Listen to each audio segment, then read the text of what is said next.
আমার বিশ্ববিদ্যালয়ের শিক্ষাগত জীবনে এই ধরনের ঘটনা কখনো ঘটে নাই এবং আমাদের শিক্ষা গবেষণা ইনস্টিটিউটের শিক্ষার্থীবৃন্দ সম্পর্কে সাম্য সম্পর্কে আপনাদের সকলেরই ধারণা আছে। আপনারা মিডিয়ায় দেখছেন, আপনারা শুনছেন এবং তার বন্ধু বান্ধব এবং তার সঙ্গে যারা মিশেছে। আমাদের দেশের সবচেয়ে বড় দুর্ভাগ্য হলো যে কারোর মৃত্যু হলেই সে যখন রাজনৈতিক লাশ হয়ে যায়, সেটা অত্যন্ত দুঃখজনক ব্যাপার। আসলে সে ঢাকা বিশ্ববিদ্যালয়ের শিক্ষার্থী, তার বিচার হওয়া এবং তার শাস্তি হওয়া এত সময় লাগবার এই বাংলাদেশে কোনো কথা নেই।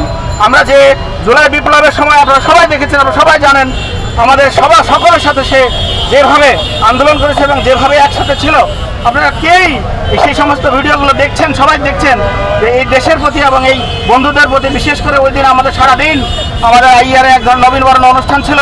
সে কিন্তু সকলের সঙ্গে উপস্থিত ছিল এবং একটা তাজা প্রাণ এভাবে ঝরে যেতে পারে এবং এই ঢাকা বিশ্ববিদ্যালয় ক্যাম্পাসে এতটা অনিরাপদ হতে পারে, বিশ্ববিদ্যালয়ের শিক্ষক হিসেবে এটা কোনোভাবে আমরা মেনে নিতে পারি না। অত্যন্ত দুঃখের সাথে বলতে হয়, ফুলা রোডে আমরা বসবাস করি, কিন্তু সেই ফুলা রোডেও যেখানে মাননীয় ভাইস চ্যান্সেলরের বাসভবন, সেই বাসভবনটি দেখলে মনে হয় না যে একটা বাসভবন, সেখানে মনে হয় যেন গরুর বাজার, সন্ধ্যা থেকে শুরু করে সারাটা রাত।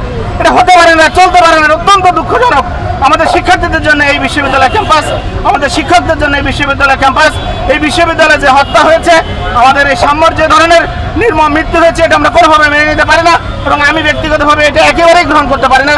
আমি তার শিক্ষক হিসাবে আমি মনে করি যে 24 ঘন্টার মধ্যে, আগামী 24 ঘন্টার মধ্যে আমাদের শিক্ষার্থীরা কিন্তু সময় দিয়েছিল 24 ঘন্টার মধ্যে মূল আসামিকে অ্যারেস্ট করা, এবং এখন আমি মনে করি যে তার দুইজন বন্ধু সেখানে উপস্থিত ছিল।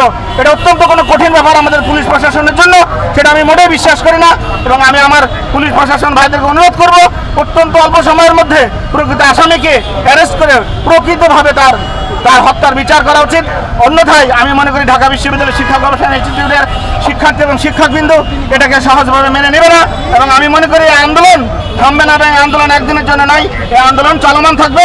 এই আন্দোলন আসলে থামানো উচিত না যতক্ষণ পর্যন্ত তার হত্যার প্রকৃত বিচার না হবে। সকলকে অসংখ্য